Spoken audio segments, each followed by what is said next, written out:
few days into preseason, you working with the guys. How do you think everything's been going? Yeah, it's always nice when you're in the sunshine. So we had a couple of days in Seattle where the weather was okay for us, but it's nice weather here, nice facilities, and we can get some real quality work done. Being secluded down here in California, does that give you a little extra attention, a little extra effort? How does that help with fitness? Oh no. How's it like balancing kind of the serious work you guys have to do to prepare for the season and keeping things light with some games in the pool and some keeping the attitudes light?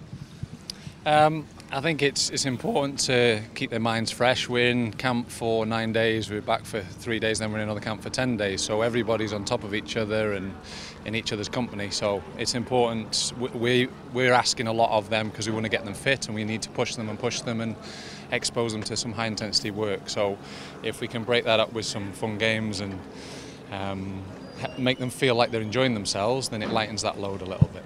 Where did the idea with the inflatables come from, and how did that whole process come about? I think it's been in existence for some time.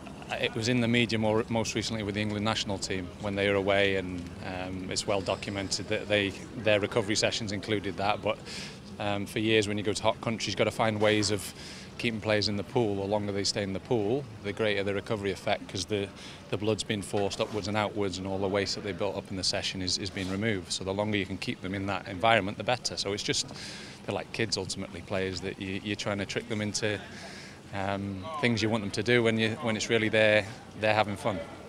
And going to this session and the inflatable races, who looked the best out there? What did you see from those relays? I've got to be politically correct how I respond to that answer, because they were all cheating. So the answer's none of them. But they had fun, I think. And then lastly, with this whole week rest, what are you hoping to accomplish? Where do you hope to be when we head back to Seattle in a week?